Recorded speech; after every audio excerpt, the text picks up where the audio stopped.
Hello class 12th, this is Hrithik sir Jha. Welcome to नो अकेड online. Numericals आज हम करने वाले हैं कंप्लीट फिजिक्स का। इसके बाद केमिस्ट्री का पीडीएफ आएगा। उसके बाद केमिस्ट्री के सारे ऑर्गेनिक केमिस्ट्री को मैं पढ़ाऊंगा, रिएक्शंस पढ़ाऊंगा आपको, नेम रिएक्शन शॉर्टकट्स दूंगा उसके।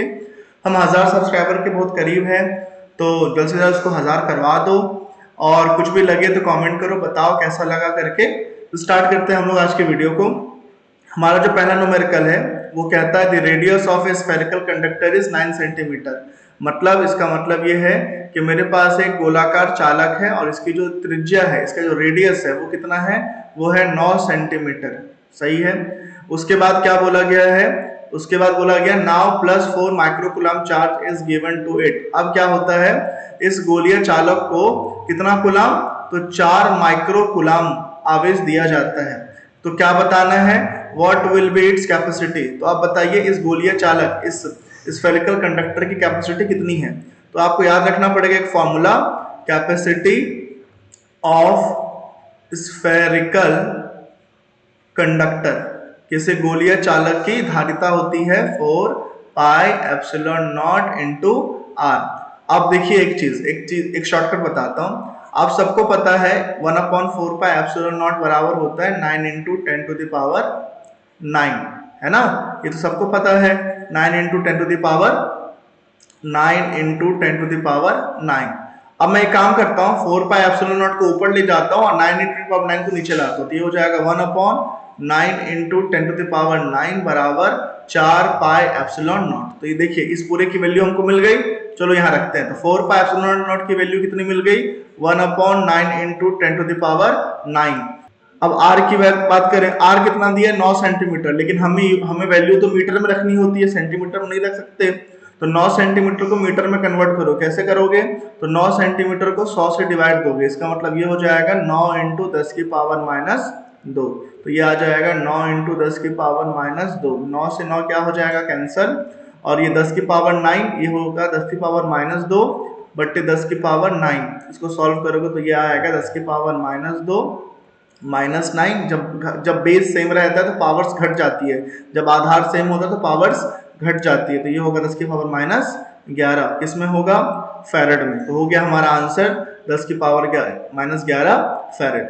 उसके बाद चलते हैं आगे, ऐसे क्वेश्चंस हो सकते हैं। उसके बाद यहाँ पे ये देखिए ये वाला question, +2 microcoulomb charge is given to a spherical conductor of radius 12। Same question है बच्चा, इसमें रेडियस 9 था, अब रेडियस कितना हो गया, अब रेडियस हो गया 12, है ना। उस और ऊपर वाले क्वेश्चन में हमने 4 का आवेश दिया था, यहाँ पे हम कितने का आवेश दे रहे हैं, 2 का आवेश दे रहे हैं। यहाँ पे हम 4 का आवेश नहीं, कितने का आवेश दे रहे हैं, 2 का आवेश दे रहे हैं। तो हमसे क्या पूछा है, what is the capacity of conductor. इसका मतलब अगर आप ये वाला क्वेश्चन बना लोगे तो इसी का एकदम सेम टू सेम भाई है क्वेश्चन नंबर 4। सेम फॉर्मूला, सब कुछ सेम लगेगा, तो आप ये कर लोगे। अब ऐसे क्वेश्चंस एग्जाम में आते हैं, इसको देख लो। इसमें क्या है, 4 कैपेसिटर्स है, संधारित्र है, 9 माइक्रोफैरेड 9 माइक्रोफैरेड 9 माइक्रोफैरेड 9 माइक्रोफैरेड का। ठीक है। अब ये मुझे दिख रहा है कि एक के बाद एक के बाद एक के बाद एक जुड़े हुए हैं। इसका मतलब ये श्रेणी क्रम में है, सीरीज कॉम्बिनेशन में है। तो इसको सॉल्व कैसे करना है, तो जब भी कैपेसिटर सीरीज कॉम्बिनेशन में होता है उसका फॉर्मूला होता है 1/c बराबर 1/c1 1/c2 1/c3 1/c4, क्योंकि 4 है ना। अब देखो C1 की वैल्यू भी 9, C2 की वैल्यू भी 9, C3 की वैल्यू भी 9, C4 की वैल्यू भी 9। तो 1/c, तो 1/c को जब सॉल्व करोगे, इसका एलसीएम लोगे ना, इसकी पूरी वैल्यू पता है क्या आएगी, इसकी पूरी वैल्यू आएगी आपकी 3/9। अब कई लोग 3/9 को आंसर लिख के आ जाते हैं, नहीं बच्चा 3/9 आंसर नहीं होगा, वे 1/c की वैल्यू 3/9 है। अब c को ऊपर ले जाओगे तो 9 भी ऊपर जाएगा, 3 नीचे। तो अब c बराबर हो जाएगा 9/3, कैंसिल करोगे तो आएगा 3। आंसर क्या होगा, माइक्रोफैरेड, क्योंकि हमें सारी वैल्यू माइक्रोफैरेड में दी हुई थी। इतना याद रखोगे। ये होता है किसी भी कैपेसिटर का सीरीज का फॉर्मूला, मतलब श्रेणी क्रम में होने का फॉर्मूला। ठीक है, इसको आप याद रखोगे, याद आपको रखना पड़ेगा। उसके बाद अब आते हैं नेक्स्ट देखो, नेक्स्ट ये क्वेश्चन, इसमें भी सेम है। देखो इन दोनों में क्या फर्क है, ये 9 9 9 था, तो ये 3 3 3 है, ये भी सीरीज में है, इसको भी आप कर लोगे। उसके बाद आते हैं नेक्स्ट क्वेश्चन पे, आओ। नेक्स्ट क्वेश्चन ये देखो, question number 10, find out equivalent capacitance, मतलब तुल्यांकी धारिता ज्ञात कीजिए between point A to B. ये पॉइंट ए और पॉइंट बी के बीच का कैपेसिटेंस फाइंड करना है, धारिता फाइंड करना है। तो देखो यहाँ पे मुझे दिख रहा है, ऐसा कोई भी अरेंजमेंट आपको दिखे तो आप उसमें समझ जाना कि ये और ये सब के सब किसमें जुड़े हुए हैं, पैरेलल में जुड़े हुए हैं। पैरेलल का कंडीशन क्या होता है, पैरेलल कंडीशन होता है कि सबका एक सिरा एक जगह पर, सबका एक सिरा एक जगह पर। देखो ये C1 है, ये C2 है और ये C3 है। तो C1 C2 C3 का एक पॉइंट एक जगह पर, दूसरा पॉइंट दूसरी जगह पर। यहाँ पे वैसे दिख रहा होगा आपको। देखो ये है आपका 2 माइक्रोफैरड, 2 माइक्रोफैरड और 2 माइक्रोफैरड। इन तीनों का जो एक पॉइंट है वो एक जगह पे जुड़ा हुआ है। देखो ना ये कनेक्शन है, ठीक है। मैं एकदम अंदर नहीं जाऊंगा, यहाँ पे मैं बता रहा हूँ, ठीक है। आप बस इतना याद रखो कि अगर ऐसा कोई अरेंजमेंट रहे कि एक अलग से जो है वायरिंग गई रहती है जो दोनों को टच कर रही होती है आपस में, तो हम ऐसा मानते हैं कि ये दोनों पॉइंट जो है वो एक को जस्टिफाई कर रहा है और ये दोनों पॉइंट जो है दूसरा पॉइंट की तरह बिहेव कर रहा है। तो इसको मानते हैं किसमें, पैरेलल में। तो इसको जब आपको ऐसा डायग्राम दिखे तो उसको कैसे बनाना, उसको ऐसे बनाना, 1 2 3 ऐसे बना दिया है ना। और इसका इसका और इसका तीनों को यहाँ जोड़ देना, और इसका इसका और इसका यहाँ जोड़ देना। तो ये हो गया आपका 2, ये भी 2 और ये भी 2। ये तीनों किसमें है, पैरेलल में।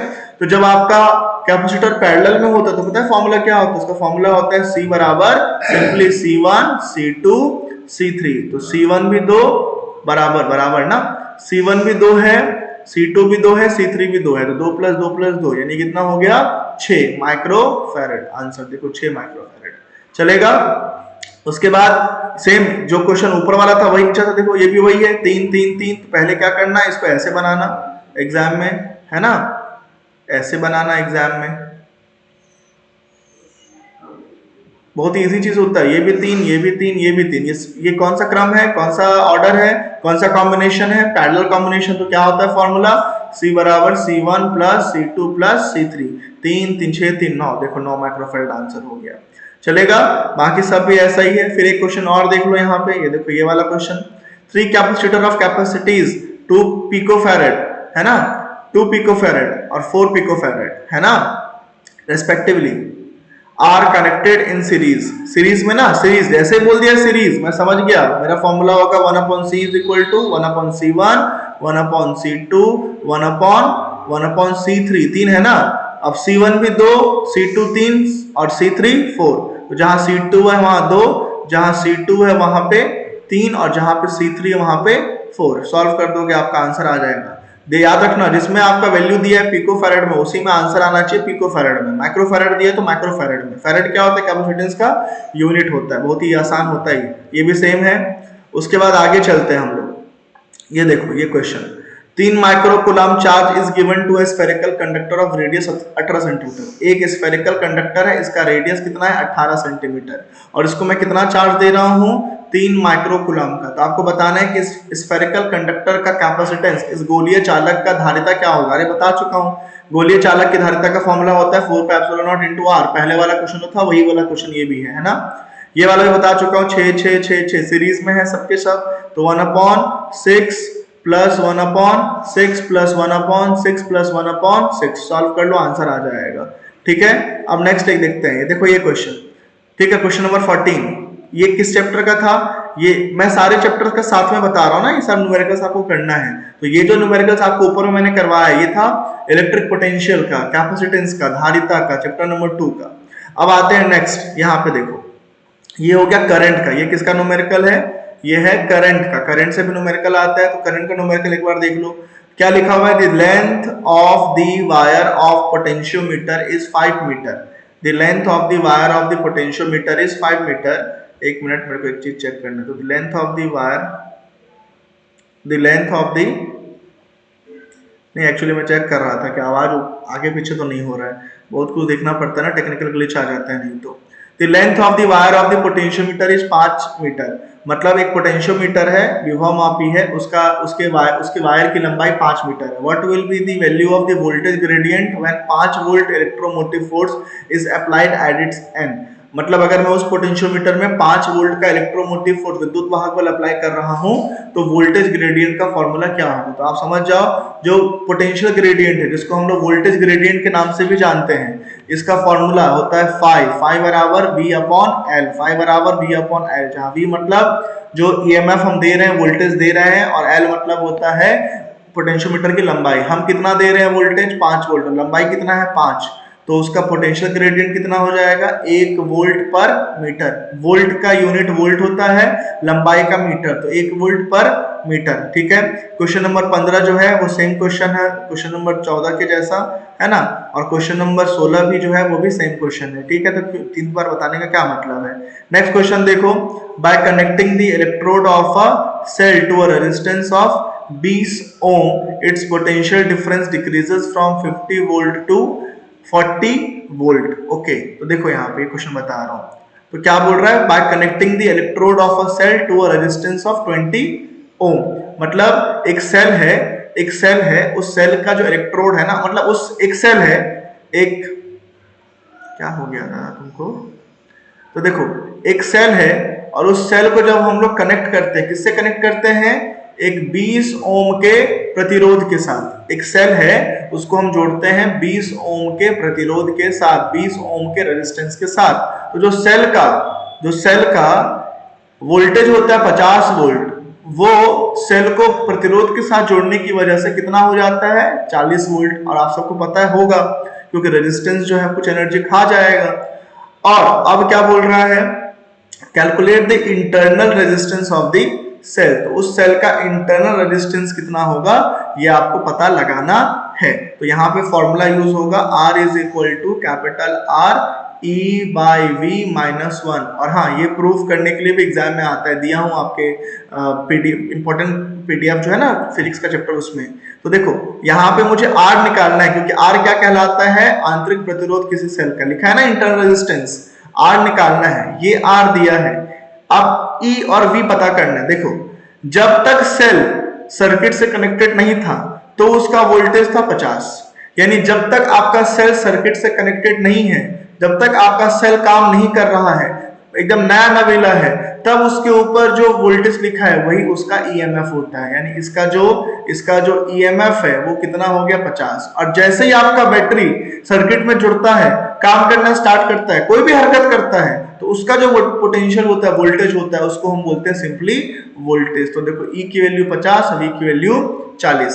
तो देखो, तो R की वैल्यू कितनी है ऊपर में 20, E की वैल्यू 50, 40 माइनस 1, सॉल्व कर लो, आपको R ओम में मिल जाएगा। देखो R मिल गया 5 ओम। ये भी सेम क्वेश्चन है जैसा ऊपर वाला था, और ये भी सेम क्वेश्चन है जैसा ऊपर वाला था। ठीक है, उसके बाद ये सारे क्वेश्चंस किसके थे, ये सारे क्वेश्चंस थे आपके करंट के इतने ही क्वेश्चंस आपको करके जाने हैं। हाँ, एक और बताया हूं ना, कार्बन कलर कोड वाला, वो भी करके जाना, मतलब वो तो न्यूमेरिकल पीडीएफ में बता ही दिया हूं। नेक्स्ट देखो, नेक्स्ट ये न्यूमेरिकल कहाँ का है, और कहां से न्यूमेरिकल आता है, EMI से, इलेक्ट्रोमैग्नेटिक इंडक्शन, विद्युत चुंबकीय प्रेरण से आता है। क्या आता है, एकदम बच्चों वाला था। देखो प्रश्न क्रमांक 1 क्या कह रहा है, the magnetic flux linked with a closed loop is given by the equation. मतलब जो चुंबकीय फ्लक्स है उसका वैल्यू कितना दिया हुआ है, चुंबकीय फ्लक्स मतलब φB होता है, और इसका वैल्यू कितना दिया हुआ है, इसका वैल्यू दिया हुआ है 6t² plus 7t plus 1। Okay, very good. मतलब चुंबकीय फ्लक्स है वो समय के साथ क्या हो रहा है, इस तरीके से चेंज हो रहा है, और होना भी चाहिए। ओके, अच्छी बात है। इन मिली वेबर, और हाँ बता दिया कि जो फ्लक्स की वैल्यू हो किसमें है, मिली वेबर में। याद रखना है कि जो फ्लक्स का मान है वो किसमें है, मिली वेबर। तो मिली मतलब m और वेबर मतलब WB, यूनिट पता होना चाहिए, और t सेकंड में। Find the electromotive force induce at time t बराबर 2 सेकंड। तो टाइम t बराबर 2 सेकंड में जो EMF प्रोड्यूस हुआ है वो आपको बताना है। अब देखो इसके लिए फॉर्मूला यूज करेंगे, EMF बराबर -d∅/dt, क्योंकि ये फैराडे इलेक्ट्रोमैग्नेटिक इंडक्शन का लॉ है, ये Faraday's law of electromagnetic induction, मतलब विद्युत चुंबकीय प्रेरण का फैराडे का नियम, यही निकालते हैं उसमें। अब यहाँ पे E मतलब होता है EMF, यही तो निकालना है। ये किसके बराबर है, -d∅/dt। अब देखो फाइव इस फाइव की वैल्यू कितनी है 6t² प्लस 60t+1, तो जहां फाइव है वहां क्या रख देंगे 6t² प्लस 7t+1 और डिवाइडेड बाय क्या है dt। चलो अब डिफरेंशिएट करते हैं, ठीक है, डिफरेंशिएट करते हैं इसको, माइनस तो रहेगा ही बाद में। E बराबर, देखो इसको अलग अलग कर दो, मैं माइनस को बाहर ले लेता हूं और इसको अलग अलग कैसे कर दूं, इसको मैं बोलता हूं d/dt of 6t² plus d/dt of 7t plus d/dt of 1, ऐसा कर सकता हूं। अब देखो E बराबर माइनस 6 तो कांस्टेंट है, ये बाहर आ जाएगा, तो अंदर क्या बचेगा d/dt ऑफ सिर्फ t² प्लस 7 बाहर आ जाएगा, अंदर क्या बचेगा d/dt ऑफ सिर्फ t, और differentiation of any constant, d/dt of constant, differentiation of any constant पता है कितना होता है 0, तो ये तो खत्म हो गया। अब आप इधर आओ, E बराबर माइनस 6 का 6 d/dt ऑफ t², सबको पता होगा 2t होगा, और प्लस 7 का 7 और d/dt ऑफ सिर्फ t आपको पता है 1 होता है। तो इस तरीके से आपको E मिल गया इतना, लेकिन E कब निकालना था, E निकालना था 2 सेकंड पे, तो आप क्या कर दो यहाँ पे t बराबर क्या रख दो 2 सेकंड, तो कैसे रखोगे, तो E जब t बराबर कितना हो 2 सेकंड कितना होगा, तो जहां जहां देखो ये हो गया 6 × 2, ये इंटू है ना, तो -12t और -7, तो -12 और जहां पे t है वहां पे क्या रख दूंगा 2 और -7, ये हो गया -24 -31, तो देखिए यहाँ पे आंसर -31, लेकिन कौन सा वोल्ट, मिली वोल्ट, ठीक है, कौन सा वोल्ट, क्योंकि मिली एम्पियर में था ना मैग्नेटिक फील्ड, तो मिली को वैसे गधे टाइप में नहीं लिखते हैं, जैसा ये परीक्षा सार वाले ने लिखा है मिली वोल्ट, ऐसा लिख देते हैं आप, ठीक है, m stand for milli, small m, ठीक है, ये भी इसने सही लिखा है, बट ये यार फिजिक्स के 12th के बच्चों के हिसाब से बिल्कुल गलत है, सही नहीं है, ठीक है। चलिए नेक्स्ट, अब ये क्वेश्चन देखो, अगर आप ऊपर वाला बना लोगे तो ये भी वही क्वेश्चन है, यहाँ पे t दिया था 2 सेकंड, यहाँ पे t दे दिया 5 सेकंड, ये भी बन जाएगा, फिर अगर वो बना लोगे तो ये वाला भी बन जाएगा, तीनों बन जाएगा आपसे, ठीक है। उसके बाद नेक्स्ट आते हैं, चलो ये क्वेश्चन करते हैं, ठीक है, कुछ नहीं बच्चों, मामूली से क्वेश्चन है, बहुत इजी क्वेश्चन। क्या दिया question, 1.5 ampere current is flowing through a coil having 800 turns, मतलब एक कॉइल है जिसमें कितने टर्न्स हैं 800, एक कॉइल है जिनमें कितने टर्न्स हैं, ऐसे ऐसे ऐसे ऐसे ऐसे ऐसे ऐसे कितने टर्न्स हैं, तो नंबर ऑफ टर्न्स हैं 800, अरे अच्छी बात है। उसके बाद the flux linked with it, इतना, और उस कॉइल से कितना मैग्नेटिक फ्लक्स, चुंबकीय फ्लक्स पास होता है 1.5 × 10 की पावर, जो चुंबकीय फ्लक्स है वो कितना है 1.5 × 10 की power -5 weber, okay good, 10⁻⁵ weber, very good. Find the self inductance of the coil, self inductance मतलब स्वप्रेरकत्व, अब सेल्फ इंडक्टेंस का फॉर्मूला होता है phi बराबर L × I, और यहां से L निकालना है ना, तो phi अपॉन I बराबर L, ये होता है, ठीक है।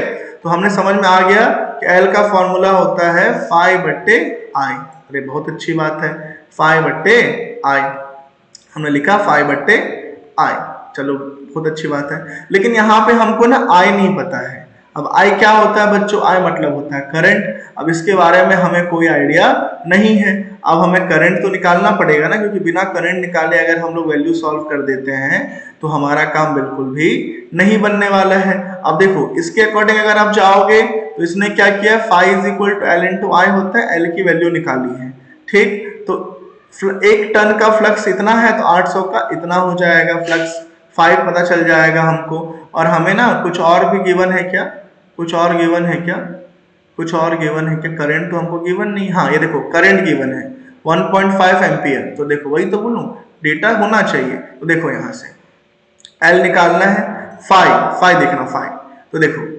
एक कॉइल से कितना मैग्नेटिक फ्लक्स पास हो रहा है, चुंबकीय फ्लक्स पास हो रहा है 1.5 × उसके बाद -5, मतलब ये जो एक कॉइल आपको दिख रहा है ना, एक कॉइल, इस एक कॉइल से, इस इकलौते सिंगल कॉइल से, इस इकलौते कॉइल से कितना मैग्नेटिक फ्लक्स पास हो रहा है, इतना, बट हमारे पास ऐसे ऐसे कितने कॉइल्स हैं, 800 कॉइल्स हैं, तो एक कॉइल से इतना फ्लक्स पास हो रहा है, तो 800 कॉइल से इतना इंटू 800, तो जो फाई की वैल्यू होगी वो होगी 800 इंटू एक कॉइल से निकलने वाला फ्लक्स, यानी 1.5 इंटू 10 की पावर माइनस 5, और करंट कितना दिया है 1.5, और ये क्या कर देंगे कैंसल, 1.5 दिया है ना, कैंसल कर दिया हमने। अब देखो L बराबर 800 को मैं लिख सकता हूं 8 इंटू 10 की पावर 2, और ये 10 की पावर माइनस 5 है ना। L बराबर तो 8, दोनों का बेस क्या है, आधार क्या है, सेम है, तो घाते जुड़ जाएगी, 10 की पावर 2 प्लस माइनस 10 की पावर 5, 10 की पावर माइनस 3, बस ये देखो यही है आपका आंसर, ये है आपका आंसर। और हाँ, सेल्फ इंडक्टेंस की वैल्यू किस में होती है, हेनरी में, तो ये हो गया आपका हेनरी। और इसका आंसर बुक में ऐसा क्यों दिया है 8 मिली हेनरी, क्योंकि आपको पता है 10 की पावर माइनस 3 मतलब मिली होता के बराबर होता है ये, इसलिए 8 मिली हेनरी। ठीक है, उसके बाद आते हैं नेक्स्ट। अब नेक्स्ट में देखो ये क्वेश्चन दिया हुआ है, क्या क्वेश्चन है, the magnetic flux associated with a coil of resistance 10 ohm. Okay ठीक है, मतलब मुझे क्या क्या दिया है, रेजिस्टेंस दे दिया है कितने का, 10 ओम का, बहुत अच्छी बात है। Changes from 12 milli weber to 6 milli weber in 0.01 second. देखो एक कॉइल है, उस कॉइल का रेजिस्टेंस है 10 ओम, प्रतिरोध है 10 ओम, और उस 10 ओम के प्रतिरोध वाले कॉइल का मैग्नेटिक फ्लक्स जो है वो 12 था, अभी कितना हो जाता है 6, मतलब उसका मैग्नेटिक फ्लक्स जो इनिशियल मैग्नेटिक फ्लक्स है वो था 12 मिली वेबर, फाई आई मतलब इनिशियल, और जो फाइनल बाद में जो उसका मैग्नेटिक फ्लक्स हो जाता है वो हो जाता है 12 से घटकर 6 मिली वेबर। तो ये इनिशियल वैल्यू है मैग्नेटिक फ्लक्स का और ये फाइनल वैल्यू है, अच्छी बात है। और इस सब हरकत में जो समय लगता है वो लगता है 0.01 सेकंड का, यानी जो समय की वैल्यू है वो है 0.01 second. Okay, note it. Now calculate induced EMF and induced current.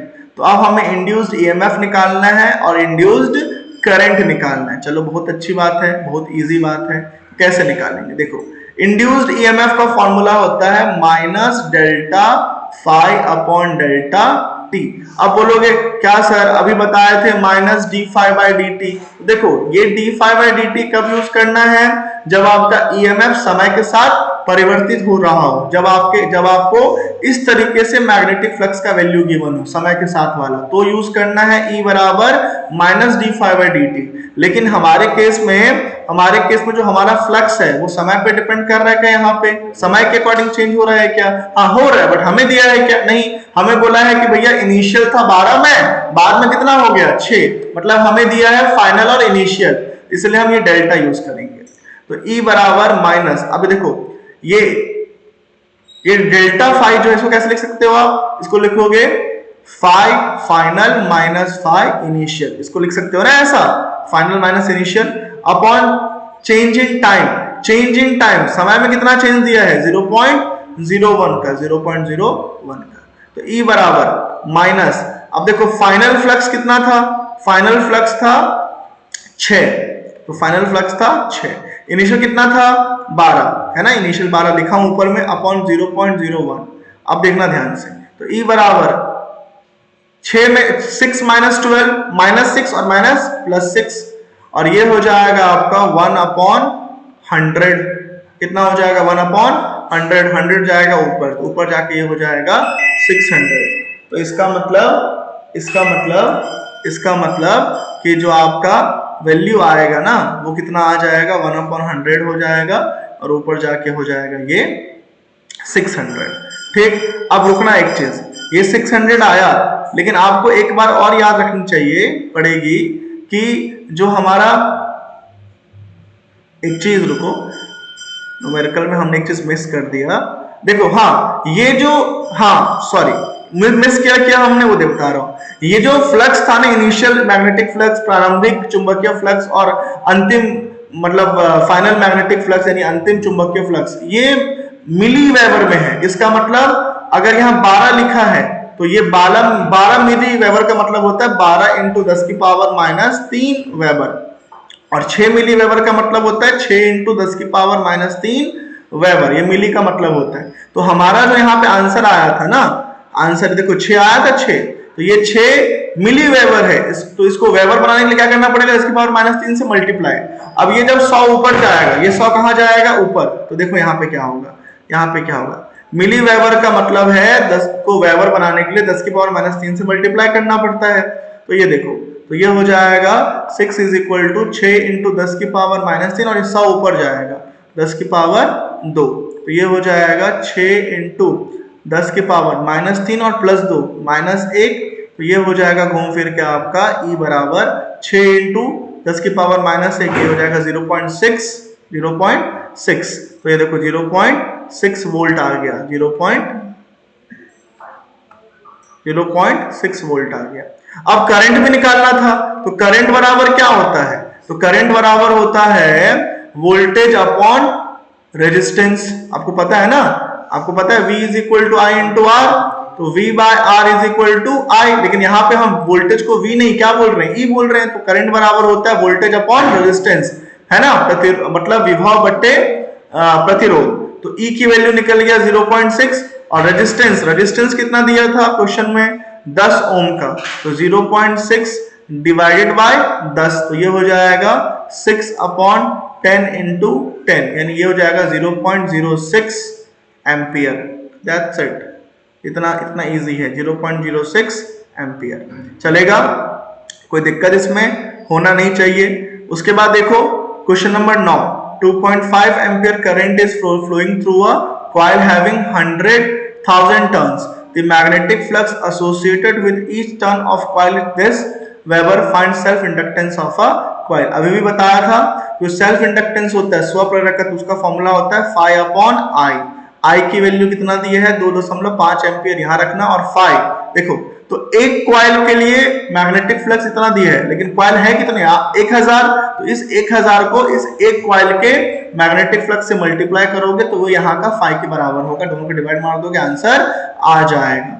उसके बाद चलते हैं नेक्स्ट क्वेश्चन में, ये देखो नेक्स्ट क्वेश्चन, ये भी सेम है, ऊपर जैसा, ऊपर वाला क्वेश्चन ही है। उसके बाद चलते हैं और आगे क्वेश्चन चलते हैं, और आगे कौन सा आया हुआ है, बस इतना हो गया।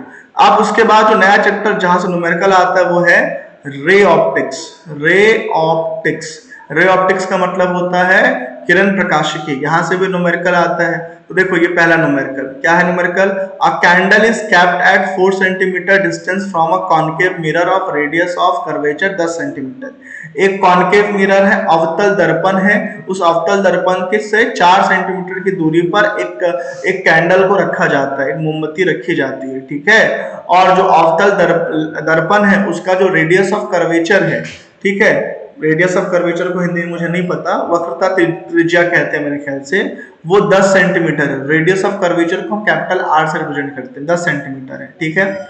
Find out position, nature and linear magnification of the image, बहुत अच्छी बात है। तो देखो क्या क्या दिया है, अ candle is kept at 4 centimetre distance from a concave mirror, तो एक अवतल दर्पण से कॉन्केव मिरर से 4 सेंटीमीटर की दूरी पर कौन रखा है, कैंडल। कैंडल क्या है, मिरर के लिए ऑब्जेक्ट, इसका मतलब आपका जो ऑब्जेक्ट डिस्टेंस है वो कितना दिया हुआ है, 4 सेंटीमीटर। ऑब्जेक्ट डिस्टेंस मतलब वस्तु की दूरी, उसी को बोलते हैं 4 सेंटीमीटर। आप सबको पता होना चाहिए कि अवतल दर्पण में जो ऑब्जेक्ट की दूरी होती है, मतलब वस्तु की दूरी है, वो नेगेटिव में होती है। कैसी होती है, नेगेटिव में होती है।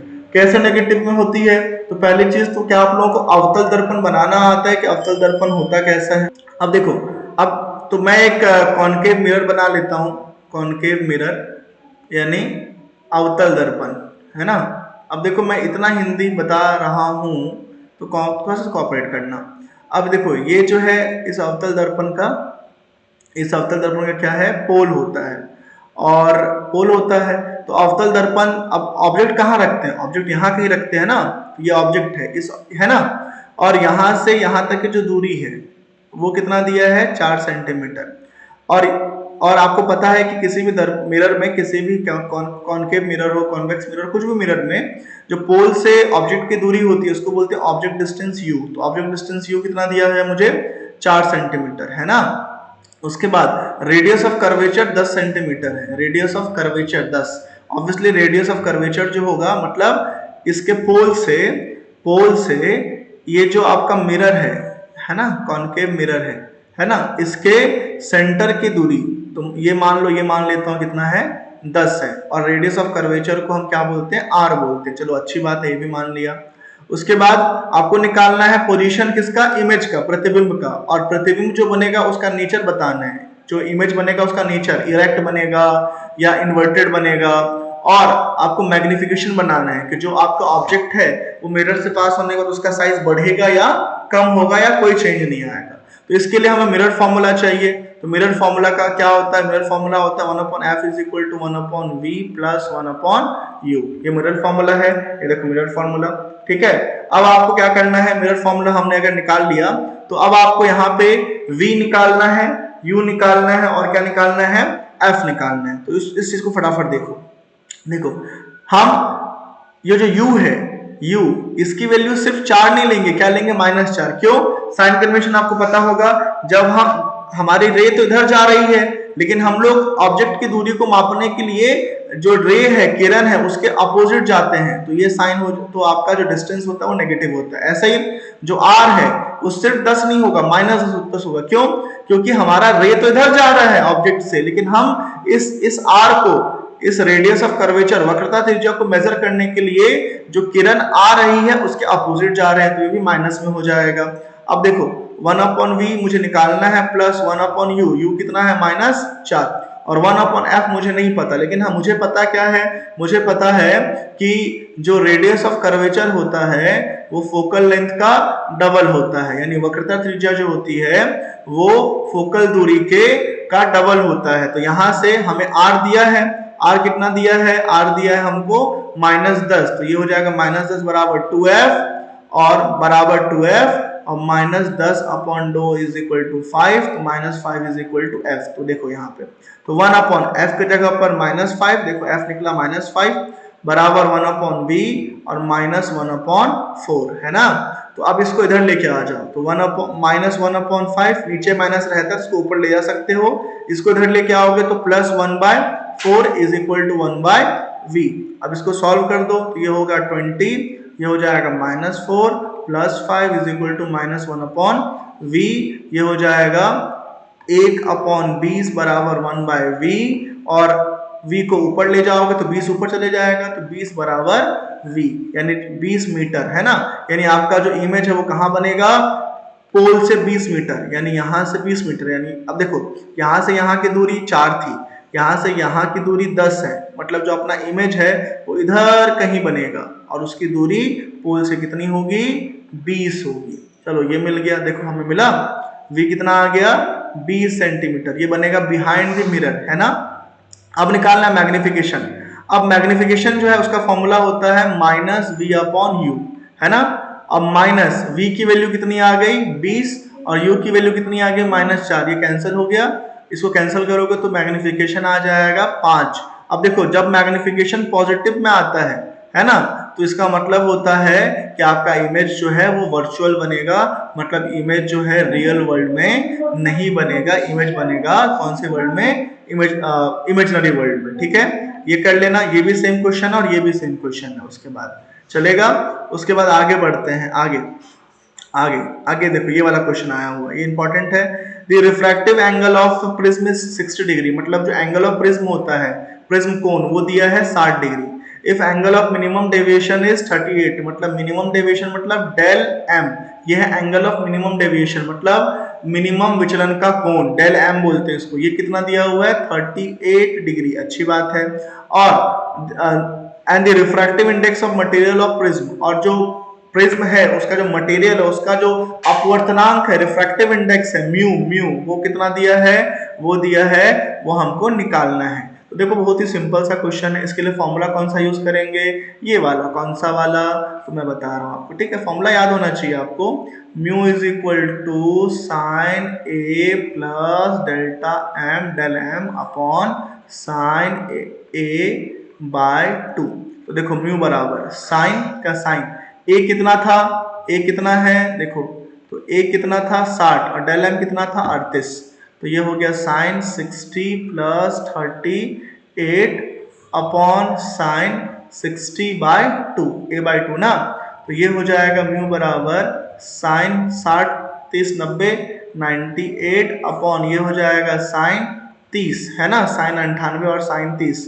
अब आप बोलोगे और हाँ यहाँ पे सॉरी यहाँ पे बाई 2 आता है तो यहाँ पे बाई 2 होगा, ठीक है, यहाँ पे बाई 2 होगा। तो म्यू बराबर हो जाएगा साइन 49 अपॉन साइन 30। साइन 30 कितना होता है, साइन 30 होता है आपका 1/2।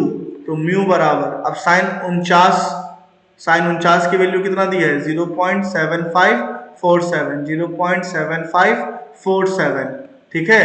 तो 0.7547 और 1/2 का मतलब होता है 0.5, तो 0.75 अपन 0.5, तो ये कुछ 150 के आसपास आना चाहिए। तो देखो ये 1.50 आया, डिवाइड कर दोगे, है ना, तो दिख ही रहा है मुझे। तो म्यू बराबर आएगा 1.50 समथिंग। बस हो गया, ये हो गया आपका आंसर, ठीक है। बस इतना सा काम करना रहता है। उसके बाद हम आगे बढ़ते हैं। देखो ये भी सेम क्वेश्चन है और ये भी सेम क्वेश्चन है। यहाँ भी ए दिया है और डेल्टा एम दिया है, वैल्यू पुट करो आंसर आ जाएगा, ठीक है बच्चों। बहुत बड़ी चीजें नहीं है। एक और देख लो, ये बहुत ही नॉर्मल सा है। ये क्या दिया है, what is the focal length of the combination of to lenses. दो लेंसेज का कॉम्बिनेशन। देखो जब दो लेंस को आप कंबाइन करते हो, ठीक है, तो हो क्या रहा होता है कि दोनों का जो फोकल लेंथ होता है उसका इनवर्स आपस में जुड़ जाता है, ठीक। तो यहाँ पे सिंपल ये फॉर्मूला लगा है 1/f बराबर 1/f1 प्लस 1/f2 और हमारा काम हो गया है, ठीक। अब नेक्स्ट आते हैं हम लोग, देखो कॉन्वेक्स लेंस और ये भी दोनों कॉन्वेक्स लेंस। अब ये क्वेश्चन भी आप कर लेना, a convex lens of focal length 30 centimetre is kept in contact with the convex lens of focal length 20 centimetre. ये वही वाला लेंस वाला फॉर्मूला लगेगा इसमें, 1/f बराबर 1/v माइनस 1/u, ठीक है। अब आगे बढ़ते हैं हम लोग, आगे बढ़ते हैं और आगे देखते हैं। अब एक क्वेश्चन ये देख लो, ये वाला देख लो। और radius of curvature of each surface of a double concave lens is 40 centimeter. If refractive index of material of lens is इतना, then find out its focal length। देखो जैसे ही आपको दिखे ना डबल कॉन्केव लेंस लिखा है ना, ऐसा कुछ दिखे, आप सिंपल समझ जाना है इसमें फॉर्मूला लगा कौन सा, 1/f बराबर mu minus 1/r1 minus 1/r2, जिसमें से r1 है रेडियस ऑफ कर्वेचर पहले लेंस का, r2 है रेडियस ऑफ कर्वेचर दूसरे लेंस का, ये वाला फॉर्मूला। ऐसे क्वेश्चन में ये फॉर्मूला। तो देखो the radius of curvature of each surface of a double convex lens is 20 centimeter, ये याद रखना। the radius of curvature अब देखो यहाँ पे ना एक छोटी सी चीज है जो आपको ध्यान रखनी चाहिए, वो ध्यान नहीं रखोगे तो आपका न्यूमेरिकल गलत हो जाएगा। वो चीज क्या है, वो है साइन। साइन का बहुत ज्यादा ध्यान रखना पड़ता है, इसके लिए मैं आपको शॉर्टकट बता देता हूँ। देखो आप सिंपल समझ जाओ, जब भी लिखा है डबल कॉन्वेक्स लेंस तो दिमाग में लगाना है कि भैया फॉर्मूला लगेगा कौन सा, 1/f इज इक्वल टू mu minus 1/r1 minus 1/r2, है ना। और देखो क्या बोला, द रेडियस ऑफ कर्वेचर, ये जो r1 है ना इसको रेडियस ऑफ कर्वेचर बोलते हैं पहले लेंस का, r2 रेडियस ऑफ कर्वेचर है दूसरे लेंस का। इसमें क्या बोला, the radius of curvature of each surface of a double concave lens is 20। मतलब r1 भी 20 है, r2 भी 20 है, दोनों रेडियस ऑफ कर्वेचर 20 है। If refractive index of material of lens is 1.5, और जो लेंस है उसका रिफ्रैक्टिव इंडेक्स है 1.5, तो म्यू की वैल्यू दिया है 1.5, म्यू कितना दिया है 1.5। r1 भी 20 है, r2 भी 20 है, लेकिन बच्चों दोनों को सिर्फ 20 मत रख देना, दोनों को रखते वक्त आपको ध्यान रखना पड़ेगा कि साइन क्या है दोनों का, साइन कन्वेंशन याद रखना पड़ता है इसमें, ठीक है। तो आपको मैं एक शॉर्टकट बता रहा हूं, अंदर तो नहीं जाऊंगा क्योंकि टाइम लगेगा उसमें। कॉन्वेक्स लेंस लिखा रहेगा ना, तो कॉन्वेक्स लेंस में हमेशा जो r1 होता है, फर्स्ट रेडियस ऑफ कर्वेचर, पहला रेडियस ऑफ कर्वेचर, पहला वक्र का त्रिज्या, वो हमेशा नेगेटिव होता है और दूसरा r2 पॉजिटिव होता है। तो इसका मतलब 1/f बराबर म्यू की वैल्यू 1.5 माइनस 1 और 1/r1 होगा माइनस में और r2 होगा प्लस में। देखो किया है, सॉल्व करोगे तो आपको आंसर मिल जाएगा। सेम ये वाला भी वही क्वेश्चन है, सेम क्वेश्चन है बच्चों, सेम क्वेश्चन है, कुछ भी करने की जरूरत नहीं है, ठीक है। अब यहाँ पे एक गलती किया है इसने, इसको मैं हाईलाइट कर देता हूँ, एक मिनट रुक जाना। हाँ सॉरी, ये कॉनकेव लिखा था, अब देखो यहाँ कॉन्वेक्स। तो कॉनकेव में क्या हो रहा है, कॉनकेव में हमेशा r1 पहला वाला रेडियस ऑफ कर्वेचर नेगेटिव, दूसरा वाला पॉजिटिव, लेकिन जो कॉन्वेक्स लिखा रहेगा, उत्तल लिखा रहेगा, उत्तल लेंस है ना, तो उत्तल में क्या होगा, पहला वाला पॉजिटिव, दूसरा वाला नेगेटिव। तो देखो पहला वाला पॉजिटिव और दूसरा वाला नेगेटिव, इस बात को आप याद रखेंगे, ठीक है, चलेगा। ये भी सेम क्वेश्चन है और इस तरीके से आपका ये जो रे ऑप्टिक्स है इसके भी खत्म। तो मैंने आपको बताया कहाँ से फॉर्मूला, कहाँ से क्वेश्चंस बनते हैं इसमें, कौन से फॉर्मूले से। एक तो होता है म्यू बराबर sine del M plus A by 2 upon sine A by 2। दूसरा बनता है 1 अपॉन एफ बराबर mu minus 1 upon R1 minus 1 upon R2। यहाँ से तीसरा बनता है मिरर फॉर्मूला 1 अपॉन एफ बराबर 1 upon V plus 1 upon U. चौथा बनता है लेंस फॉर्मूला 1 अपॉन एफ बराबर 1 upon V minus 1 upon U. और पांचवा बनता है मैग्निफिकेशन से, मतलब मैग्निफिकेशन मतलब आवर्धन क्षमता बोलते हैं, ये होता है minus V upon U. That's it बच्चों, इतने से फॉर्मूले से आपका वेव रे ऑप्टिक्स खत्म हो जाता है। अब बात करते हैं हम लोग नेक्स्ट किसकी बात करेंगे। तो नेक्स्ट जो न्यूमेरिकल आपका आता है बच्चों, वो आता है, एक मिनट रुक जाओ चेक कर लूँ रिकॉर्डिंग सही से जा रहा है कि नहीं जा रहा है। नेक्स्ट जो आपका क्वेश्चन आता है वो आता है dual nature of matter and radiation से, पदार्थ की द्वैती प्रकृति से, यहाँ से आता है। तो बहुत ही इजी होते हैं, इसमें फॉर्मूले भी बहुत इजी लग रहे होते हैं, बहुत ज़्यादा रॉकेट साइंस नहीं होता है, आप ध्यान से देखो।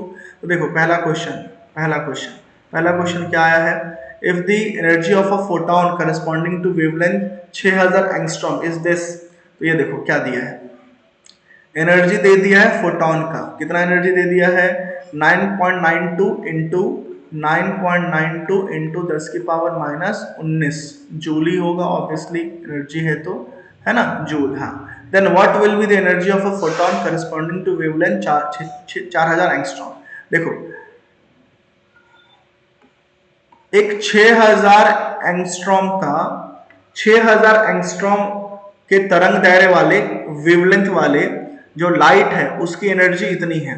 तो आपको बताना है कि अगर उसी लाइट का लैम्डा यानी तरंग दायरे वेवलेंथ 4000 एंगस्ट्रॉम कर दिया जाए तो उसकी अब एनर्जी कितनी होगी, यही बोल रहा है। देखो आपको एक चीज पता होना चाहिए कि जो एनर्जी ऑफ फोटोन होता है ना वो इनवर्सली प्रोपोर्शनल होता है 1 अपॉन लैम्डा के, ठीक है। मतलब अगर फोटोन की एनर्जी ज्यादा है तो उस फोटोन का वेवलेंथ क्या होगा, कम होगा, और अगर फोटोन का वेवलेंथ एनर्जी कम है तो उसका वेवलेंथ क्या होगा, ज्यादा होगा। अब यहाँ पे मेरी बात समझना ध्यान से, ठीक है, मेरी बात समझना, ठीक है। तो यहाँ पे हमारे पास दो एनर्जी दिया हुआ है, एक E1 और एक E2, है ना। तो देखो, तो मैं लिख सकता हूं फ्रॉम, कहां से, from energy is inversely proportional to 1 upon lambda. तो एनर्जी इज इक्वल टू, अब यहां से प्रोपोर्शनल के साथ हटाऊंगा तो मान लो एक कांस्टेंट आ गया के अपॉन लैम्डा, ठीक, ये आ गया। इसका मतलब E1 हो जाएगा के अपॉन लैम्डा 1, के तो दोनों के लिए सेम रहेगा, कांस्टेंट है, और E2 हो जाएगा के अपॉन लैम्डा 2, ठीक। अब आपको क्या करना है, अब आप E1 E2 को डिवाइड मार दो, E1 अपॉन E2, तो ये हो जाएगा के अपॉन लैम्डा 1 अपॉन के अपॉन लैम्डा 2, के क्या हो जाएगा, कैंसल, तो E1 अपॉन E2 बराबर हो जाएगा लैम्डा 2 अपॉन लैम्डा 1। अब आपको इतना माथा पच्ची नहीं करना है बच्चों। देखो क्वेश्चन क्या था, क्वेश्चन था कि जब तरंग दैर्घ्य 6000 है, वेवलेंथ 6000 है, तो एनर्जी इतनी है, लेकिन अगर हम तरंग दायरे को, वेवलेंथ को 4000 कर दे तो एनर्जी कितनी होगी। मतलब E1 दिया था, लैम्डा 1 दिया था, E2 पूछ रहा है, लैम्डा 2 दिया है, तो रिलेशन क्या हो गया इसके में, हमने निकाला E1 बाई E2 बराबर लैम्डा 2 बाई लैम्डा 1। शॉर्टकट क्या होता है कि अगर मैं E1 बाई E2 निकालूं तो E1 के नीचे आएगा लैम्डा 1 और E2 के ऊपर आएगा लैम्डा 2, क्योंकि दोनों इनवर्सली है। अब E1 दिया है कितना आपको, E1 कितना दिया है, पहली एनर्जी कितना दिया है, इतना दिया है, चलो रख देते हैं 9.92 10 की पावर माइनस 19, और E2 हमें निकालना है। लैम्डा 1 कितना दिया है 6000, लैम्डा 2 कितना दिया है 4000, दोनों में कैंसिल हो गया, है ना, कैंसिल हो गया। तो 9.92 इंटू 10 की पावर 19 डिवाइडेड बाय, देखो 2 2 और 2 3, तो 3 नीचे आ जाएगा, 2 कहाँ चले जाएगा, ऊपर। बस ये देखो वैसे ही हुआ, ये आया 3/2, ये आया, अरे 3/2, 3/2, 2 ऊपर 3 नीचे, ये कौन सा ब्लेंडर है, 3/2, λ2/λ1 ना, हाँ ब्लेंडर उसका नहीं है, ब्लेंडर मेरा है। मेरा ब्लेंडर कैसे बताऊं, मैंने क्या लिखा, E1/E2 λ2/λ1, λ2 तो 4000 है ना, और λ1 6000 है, तो 0 0 कैंसिल, 2 और 3, अब ये 3 ऊपर और ये 2 नीचे, तो 2 नीचे और 3 ऊपर, 3/2 सॉल्व कर लो, देखो यही आया, आंसर आ जाएगा जूल में। ठीक है बच्चों, ये भी सेम क्वेश्चन है, एकदम सेम क्वेश्चन है, एज इट इज क्वेश्चन है, और ये भी सेम क्वेश्चन है, तीनों में कोई फर्क नहीं है। अब देखो हमारे पास लास्ट है एटम, जो परमाणु चैप्टर है, वहां से भी न्यूमेरिकल आता है। यहां से कैसे न्यूमेरिकल आता है तो समझाता हूं मैं आपको। देखो क्वेश्चन क्या दिया है मेरे पास कि find out maximum and minimum wavelength for Lyman series. अब मेरी बात समझना, ठीक है, कि जब हम स्ट्रक्चर ऑफ एटम पढ़ते हैं, है ना, तो आपको पता होगा कि यहाँ स्ट्रक्चर ऑफ एटम जब पढ़ते हैं तो उसमें एक सीरीज का, एक हाइड्रोजन स्पेक्ट्रम वाले बैंड का एक टॉपिक आता है। आपको इतना अंडरस्टैंडिंग नहीं होगी, इतना डीपली पता नहीं होगा, तो मैं आपको शॉर्ट फॉर्म बताता हूँ। देखो लाइमन सीरीज होता है, बामर सीरीज होता है, पास्टियन सीरीज होता है, ब्रैकेट सीरीज होता है, हम्परी सीरीज होता है ना, पी फंड कई बार बोलते हैं, फंड सीरीज होता है। तो ये अलग अलग हाइड्रोजन स्पेक्ट्रा की सीरीज होती है। ये क्या है, तो अगर मैं आपको समझाऊं लाइमन सीरीज क्या है, लाइमन बार बार बोलते हैं, हाँ बामर भी होता है, बामर सीरीज। लाइमन सीरीज क्या होता है समझना, जैसे मान लो ये आपका पहला क्या बोल सकते हो, शेल, ये दूसरा शेल, ये तीसरा शेल, ये चौथा शेल, ये पांचवा शेल, ये छठवां शेल, ये सातवां, ये सेवेंथ शेल। अब मान लो, सिंपल समझना, मान लो कि आपका इलेक्ट्रॉन जो है ना वो यहां कहीं है सेवेंथ सेल में, तो जब कभी भी आपका इलेक्ट्रॉन सेवेंथ सेल से पहले सेल में आए, सिक्स्थ सेल से पहले सेल में आए, फिफ्थ सेल से पहले सब सेल में आए, फोर्थ सेल से पहले सेल में आए, थर्ड सेल से पहले सेल में आए, या सेकंड सेल से पहले सेल में आए, तो आपका इलेक्ट्रॉन इनफाइनाइट सेल से पहले सेल में आए, आपका इलेक्ट्रॉन किसी भी सेल से कहां आना चाहिए, फाइनली पहले सेल में। तो इस दौरान वो जो एनर्जी रिलीज करता है, क्योंकि जब भी कोई इलेक्ट्रॉन हाई लेवल से लो लेवल पे आता है उसको एनर्जी रिलीज करना पड़ता है, तो इस एनर्जी को जब वो रिलीज करता है, जब वो हाई लेवल से कहीं से भी फर्स्ट सीरीज पे आता है, फर्स्ट सेल में आता है, तो जो एनर्जी रिलीज करता है, उस एनर्जी का जब हम स्पेक्ट्रम खींचते हैं, उस एनर्जी को जब हम कैप्चर करके उसका पट्टी बनाते हैं, स्पेक्ट्रम बनाते हैं, तो उस स्पेक्ट्रम पे किसका अधिकार होता है, लाइमन का। लाइमन ने कहा कि ये स्पेक्ट्रम की स्टडी मैंने किया है, तो इस स्पेक्ट्रम का मालिक मैं रहूंगा। अब ऐसे जब क्वेश्चंस आएंगे लाइमन सीरीज, बामन सीरीज वाले, इसमें फॉर्मूला होता है, फॉर्मूला आपको यूज करना पड़ता है, जो बहुत ज्यादा इंपॉर्टेंट होता है। फॉर्मूला क्या होता है, फॉर्मूला होता है 1/λ is equal to are 1/n 1 का स्क्वायर माइनस 1/n2 का स्क्वायर, जहां n1 का मतलब होता है कि आप फाइनली कहां आए हो, और n2 का मतलब होता है कहां से आए हो। जैसे लाइमन सीरीज में हमेशा n1 किसके बराबर होगा, 1 के बराबर। क्यों, क्योंकि आप कहीं से भी आओ, लेकिन अगर आप पहले सीरीज में आते हो, पहले सेल में आते हो, पहले सेल में इलेक्ट्रॉन आता है, तो उस पर किसका अधिकार है, लाइमन का। तो लाइमन सीरीज के लिए n1 कितना होता है, 1। तो इसमें देखो 1/λ बराबर r, और जहां n1 है वहां मैं क्या कर दूंगा, 1 कर दूंगा, 1 का स्क्वायर 1, और माइनस ये हो जाएगा n2 का स्क्वायर। ठीक, ये फॉर्मूला आपको यूज करना है लाइमन के लिए फॉर्मूला है, और ये सबके लिए फॉर्मूला है। अब हमें यहाँ पे क्या बोला है कि आप ना मैक्सिमम वेवलेंथ निकालिए और मिनिमम वेवलेंथ निकालिए। देखो वेवलेंथ मैक्सिमम तब होगा जब एनर्जी मिनिमम होगा, और वेवलेंथ मिनिमम तब होगा जब एनर्जी मैक्सिमम होगा। अब मेरी बात समझना कि आपको पहले मैं निकालना चाहता हूं लेट्स से लैम्डा मैक्सिमम। अब ये लैम्डा मैक्सिमम मैं कब निकाल पाऊंगा, मुझे ये बताओ, लैम्डा मैक्सिमम। ठीक, तो फॉर्मूला हमारे पास क्या है, फॉर्मूला मैंने अभी भी लिखवाया। तो पहले मुझे क्या निकालना है, एक मिनट रुक जाओ, एक मिनट, इसमें मिटाने का ही दिक्कत होता है, ज़्यादा टाइम नहीं लूंगा। इसमें देखो लैम्डा मैक्सिमम कब, अब लैम्डा मैक्सिमम कब होगा, जब एनर्जी मिनिमम होगा। आपको 1 में आना है, आप 2 से जब 1 में आओगे ना, तो ये गैप इतना कम होगा कि इस गैप के लिए एनर्जी क्या होगी, मिनिमम होगी। तो अगर आपको कहे ना कि लाइमन सीरीज के लिए मैक्सिमम वेवलेंथ कब होगा, तो आप कहना लाइमन सीरीज के लिए मैक्सिमम वेवलेंथ तब होगा जब हमारा इलेक्ट्रॉन दूसरे शेल से, दूसरे घर से, कौन से घर में आएगा, पहले घर में, क्योंकि इस जर्नी में एनर्जी मिनिमम होगी तो वेवलेंथ मैक्सिमम होगा। चलो आप फॉर्मूला क्या है, ऊपर लिखवाया हूं ये फॉर्मूला, देखो ये दिख रहा है ये वाला फॉर्मूला, इसी फॉर्मूला को उठाते हैं। 1 अपॉन लैम्डा बराबर R 1 upon 1 minus 1 upon N 2 का स्क्वायर। अब 1 अपॉन लैम्डा का, तो लैम्डा क्या कौन सा निकाल रहा हूं, मैक्सिमम वाला, तो मैक्सिमम बोल दूंगा। आर का are 1 minus 1 upon n2, n2 क्या है, कहां से आ रहा हूं, वो n2 होता है 2, 2 का स्क्वायर 4। इसको सॉल्व करोगे तो आपको लैम्डा मैक्सिमम मिल जाएगा। देखो सेम किया है, सेम किया है मैंने, जैसा किया 1 अपॉन 1 स्क्वायर माइनस 1 अपॉन 2 का स्क्वायर। और जो r होता है बच्चा, r जिसको हम रिडवर्क कांस्टेंट कहते हैं, ये r की वैल्यू होती है 1097, इस r की वैल्यू होती है 1097 इंटू 10 की पावर 7। अब आपको निकालना है लैम्डा मिनिमम। लैम्डा मिनिमम कब होगा, जब एनर्जी होगा मैक्सिमम। और एनर्जी मैक्सिमम कब होगा, एनर्जी मैक्सिमम होगा, एनर्जी मैक्सिमम होगा जब आप इनफाइनाइट सेल से कौन से सेल में आओगे, पहले में, क्योंकि इसके बीच का गैप, इनफाइनाइट सेल से पहले सेल में आओगे तो आपको बहुत बहुत बहुत बहुत ज्यादा एनर्जी लूज करनी पड़ेगी।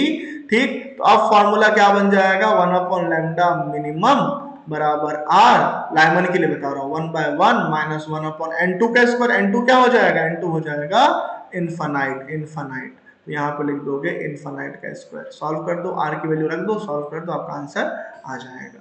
इस तरीके से आपके सीजी के सारे न्यूमेरिकल्स जो हैं वो मैंने आपको करवाए हैं, इसको आप प्रैक्टिस कीजिए। लाइमन वाला एक थोड़ा अच्छे से प्रैक्टिस करना और आपका काम बन जाएगा। कैसा लगा वीडियो मुझे बताना, थोड़ा सा लंबा हो गया होगा बट पूरा देखना, आपको काम ही आएगा आपके एग्जाम में। थैंक यू वेरी मच, मिलते हैं केमिस्ट्री के वीडियो में, बाय बाय।